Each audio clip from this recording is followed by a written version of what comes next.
tema que eu recebi é um tema que, na verdade, ainda não foi resolvido. Lógico, nós temos a decisão do Supremo Tribunal Federal dizendo que a reforma trabalhista, no que diz respeito à contribuição sindical, ela é constitucional.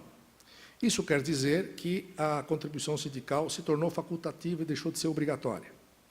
Mas ela não resolveu algumas coisas que nós, na vida prática, temos que enfrentar, que é o seguinte: como o sindicato vai sobreviver? Então, se falou muito durante a reforma sindical, reforma trabalhista, que o sindicato poderia passar a cobrar por alguns trabalhos que fizesse, como, por exemplo, determinada na negociação coletiva a continuidade daquele trabalho de acompanhamento e rescisão contratual, que o sindicato poderia cobrar por aquele serviço. Poderia cobrar pelaquela prestação anual de contas feitas todos os anos pelas empresas junto ao sindicato com os trabalhadores. Enfim, criou-se a possibilidade de que o sindicato poderia estabelecer uma tabela e, a partir daí, fazer uma espécie de prestação de serviços como se fosse uma espécie de cartório. O grande problema é que isso leva tempo até se perceber se isso é importante ou não é, né? Por exemplo, é importante que o sindicato faça a rescisão contratual, que acompanhe a assistência da rescisão contratual? Essa é uma pergunta que o tempo vai ter que resolver. E, por enquanto, ainda nós temos uma dificuldade de decidir sobre esse assunto.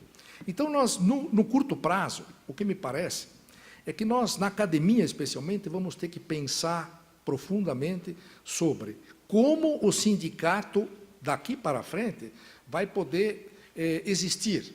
Nós temos, o ministro Fachin fala isso no seu acórdão, no seu voto, nós temos o sindicalismo brasileiro assentado em 3 pilares: unicidade, categoria e contribuição sindical.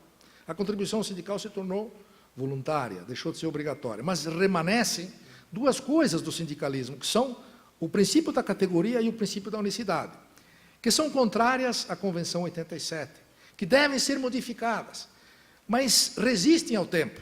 E como fazer para alterar essa situação? Será que nós, baseado nos tratados internacionais, poderíamos, digamos, deixar de lado a categoria e o sindicalismo começar a fazer aglutinações? Então, por exemplo, o sindicato dos metalúrgicos, ele poderia se reunir com o sindicato da construção civil e formar um sindicato só? Isso é possível pelo sistema? Fala-se em 17 mil sindicatos no Brasil, sendo ter cerca de 11 mil de trabalhadores.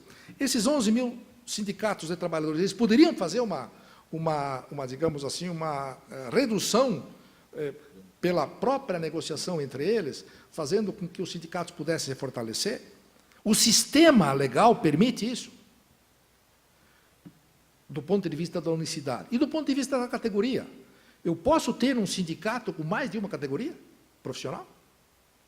Então, são perguntas que não temos respostas hoje, do ponto de vista legal. Pode ser que, eventualmente, talvez aí num sistema de ativismo judicial, possa-se conseguir isso através de negociações coletivas, e criações de sindicatos que façam essas aglutinações, e, a partir daí, a justiça comece a reconhecer essas situações. O grande problema é que isso é demorado, é arriscado e é inseguro. Então, nós estamos num momento em que os sindicatos, especialmente, precisam resolver a seguinte questão: como sobreviver quando a contribuição sindical deixa de ser compulsória? Não há uma solução única e não há uma solução fácil. O que parece, pelo que está se desenhando no horizonte, é que há uma tendência a se reconhecer que as assembleias elas têm que começar a discutir esse assunto.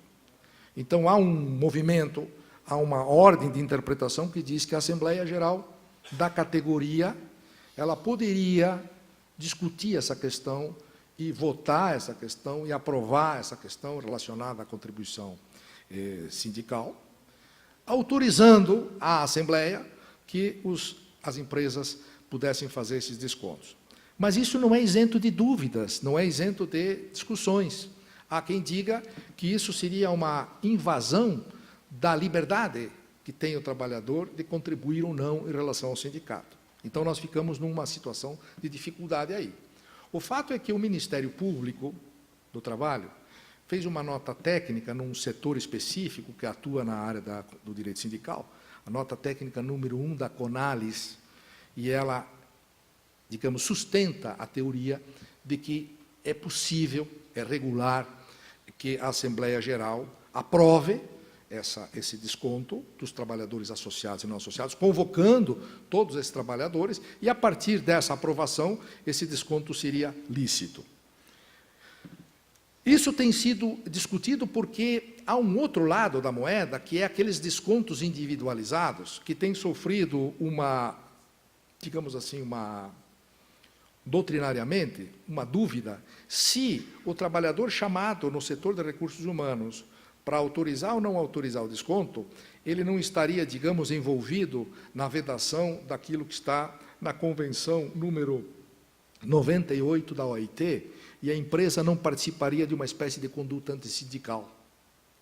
Então, esse é um dado que nós vamos precisar analisar e pensar se chamar o trabalhador para que ele autorize ou não autorize o desconto, em relação ao sindicato, não constitui uma intromissão indevida da empresa na atividade sindical.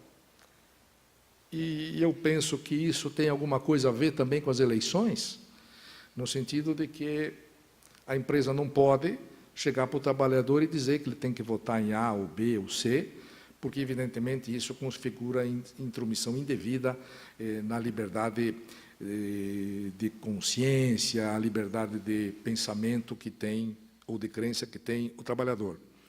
Como resolver essas questões?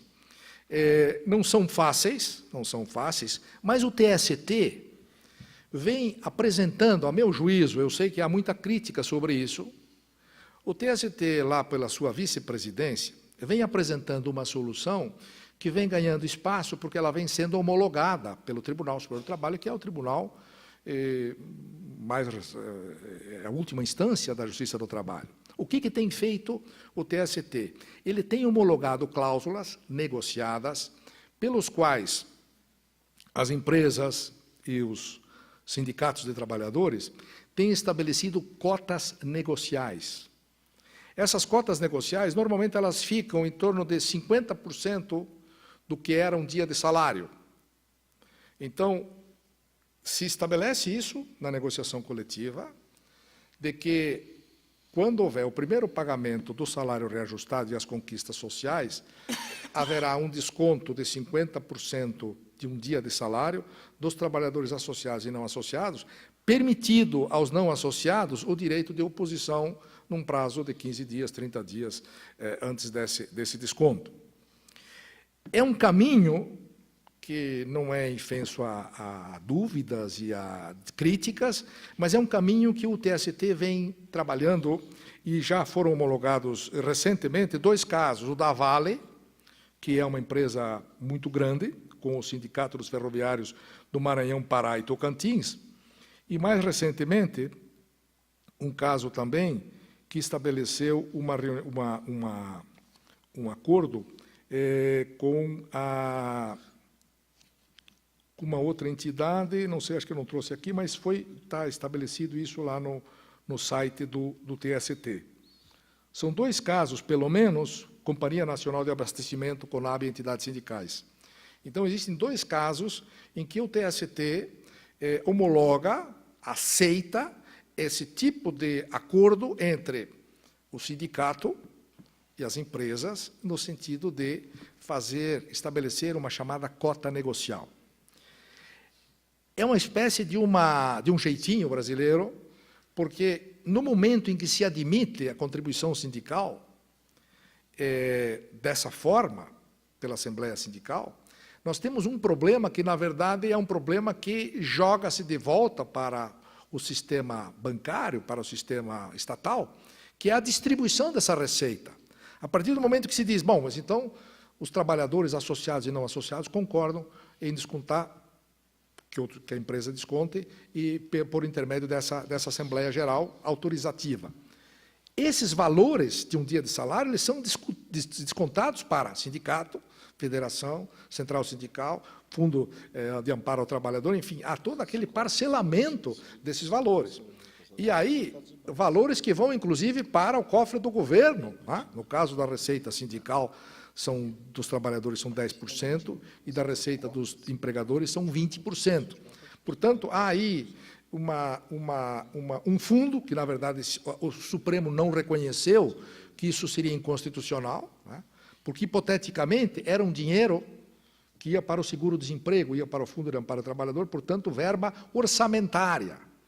E naquela lei do teto, na emenda do teto, se dizia que nenhuma verba orçamentária pode ser retirada do sistema orçamentário sem que tenha um orçamento específico para colocar no lugar, uma especificação de receita.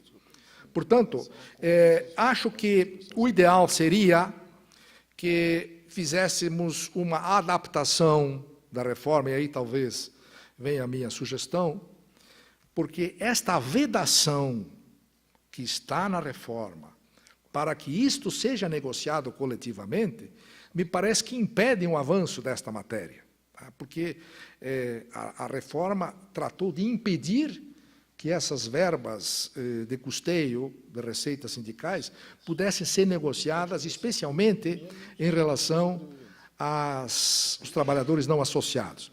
E aí, para encerrar a minha manifestação, para não fugir aqui muito tempo, talvez essas sejam duas questões finais que eu gostaria de chamar a atenção, porque são questões muito importantes. A primeira é o problema do não associado. E o segundo é a questão de, em determinado momento, o empregador estabelecer, numa negociação coletiva, que ele não desconta, é ele que paga a contribuição sindical para a entidade dos trabalhadores. Então, primeira coisa, aceitar-se que a empresa substitua aquele desconto por um pagamento direto dela, é uma cooptação indevida da atividade dos trabalhadores. Isso vem sendo repelido pela jurisprudência permanentemente, ou seja, não é possível que o sindicato dos trabalhadores aceite passivamente receber, não do empregado, mas receber da empresa aquele valor que seria devido que devia ser descontado do trabalhador. Ou seja, a empresa passa a custear a atividade sindical para substituir a contribuição sindical. Essa é uma questão muito delicada, porque viola também aí a Convenção 98 da OIT. E a outra questão, e essa me parece que é a mais complexa, e é uma questão que normalmente eu não tenho ouvido debate, aqui tomando a explicação do professor, do desembargador Sérgio, não tenho ouvido conversa sobre isso, dos trabalhadores não associados. Os trabalhadores não associados, qual é o problema deles? É que os trabalhadores associados, até 1967, eles não recebiam as vantagens negociadas. Por quê? Porque eles não eram associados. Desde 67, com a alteração na CLT, o não associado passou a ser uma espécie de fantasma que ele vai recebendo as vantagens do sindicato sem ele fazer absolutamente nada. A única coisa que ligava ele ao sindicato era o desconto da contribuição sindical obrigatória. E foi rompido esse barbante, e ele hoje não tem mais nenhum tipo de vínculo com o sindicato. Ele não é associado, ele não tem contribuição sindical, e agora se discute se deve ou não descontar dele, continuar descontando dele algum tipo de receita sindical. Portanto, a questão do não associado é uma questão complicadíssima, porque ele continuará recebendo as vantagens negociadas. A partir de 67, o não associado está incluído no sistema como beneficiário das normas coletivas. E antes não era assim. Antes ele tinha que pedir, o não associado tinha que pedir ao Ministério do Trabalho uma extensão das vantagens estabelecidas para o trabalhador associado. Hoje ele recebe isso sem qualquer tipo de dificuldade. Então, portanto, penso que nós teremos que trabalhar no sentido de que o sindicato precisa ser, efetivamente, e para concluir, uma pessoa jurídica de direito privado. Isso significa que ele tem que ter associados, ele tem que ter uma fonte de receita clara. Penso que aquela que decorre da negociação coletiva é a mais importante delas. Tá? E, enquanto não se resolver efetivamente essa questão da contribuição sindical, penso que temos que estabelecer o seguinte: como essa contribuição sindical pode ser autorizada? Ela pode ser autorizada individualmente por cada trabalhador dentro da empresa, ou ela deve ser autorizada de forma coletiva no sindicato por Assembleia Geral. Essa é uma questão delicadíssima e penso que aí começa o início da solução, começa a se estabelecer um caminho para a solução desse problema. O que é importante é que, sem receita sindical, não há perspectivas de o sindicato sobreviver. E demonizar-se o sindicato no sentido de que ele não pode fazer cobrança da contribuição assistencial, que ele não pode fazer cobrança da contribuição confederativa, não pode cobrar contribuição sindical, como o sindicato vai fazer? Ou ele se une aos demais sindicatos e se fortalece, e acaba o princípio de categoria e unicidade, ou então vai acabar, a tendência é, de tanto bater nessa tecla, nós vamos encontrar um jeito, a jurisprudência vai encontrar um jeito de dar respaldo àquelas cobranças que estiverem sendo feitas e homologadas, eventualmente, pela Justiça do Trabalho. Penso que esses caminhos vão sendo descobertos ao longo dos próximos meses. A minha ideia é de que deveria ter sido resolvido isso logo depois da primeira fase da reforma, que foi muito crítica.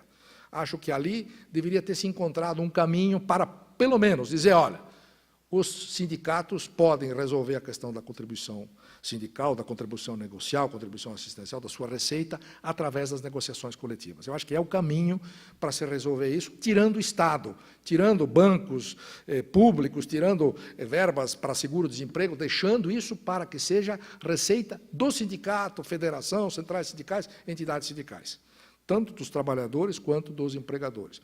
Mas o tema, de fato, ele não tem uma solução simples, não tem uma solução fácil, e penso que isso, na academia, talvez seja o grande tema para encaminhar soluções para o sindicalismo. Como os sindicatos podem sobreviver no mundo capitalista, no mundo democrático e no mundo onde há controle agora desta receita pela mídia, pelo sistema jurídico de uma forma geral.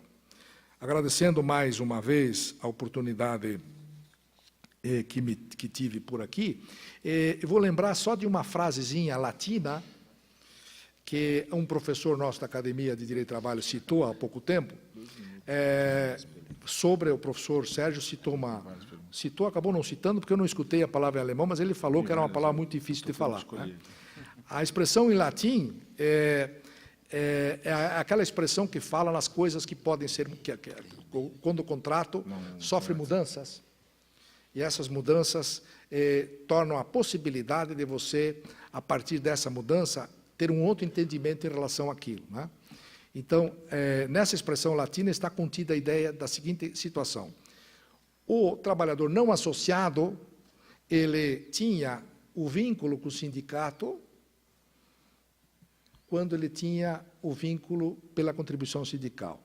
A partir do momento em que ele perdeu esse vínculo porque deixou de ter a contribuição sindical descontada, ele passou a ter um desligamento do sindicato. Então, se ele não está ligado ao sindicato, cláusula rebus sic stantibus. Cláusula rebus sic stantibus. Houve uma mudança, e essa mudança implica em que o trabalhador não associado, ele, na verdade, em princípio, ele ficou desvinculado da atividade sindical. Por quê? Embora a lei preveja, a lei previa quando essa contribuição sindical era obrigatória. Hoje ela não é mais obrigatória. Então, não que o trabalhador não sindicalizado não perceba, não possa perceber os reajustes salariais. As vantagens específicas da categoria que são devidas especialmente só aos trabalhadores associados. E este é um nó que o sindicato vai ter que encontrar uma fórmula para resolver o problema. Então, por exemplo, adicional por tempo de serviço. Quem que recebe o adicional por tempo de serviço? Associados e não associados? Não. É só aquele que participou da Assembleia, aquele que paga a contribuição, aquele que é vinculado ao sindicato. Quem não é vinculado ao sindicato, ele não tem direito a isso. Todas aquelas vantagens que são específicas, que são negociadas, que não são decorrentes meramente dos reajustes salariais, que, enfim, esses são específicos, abrangentes de trabalhadores associados e não associados. Quem defende essa posição, entre outros, é o professor Georgenor de Souza Franco Filho, que é um professor lá do Pará, e que tem obras publicadas sobre esse assunto, e que me parece que esse tema vem ganhando hoje na doutrina um certo alento. O problema é como desamparar os não associados. É esse que é o problema mais sério de todos. Eu não sei se há 1 minuto ainda, doutor André. Doutor Gunther, eu diria que o senhor pode usar 1 minuto, se o senhor quiser. Porque, afinal de contas, eu dependo das suas decisões, depois o senhor vai lembrar desta.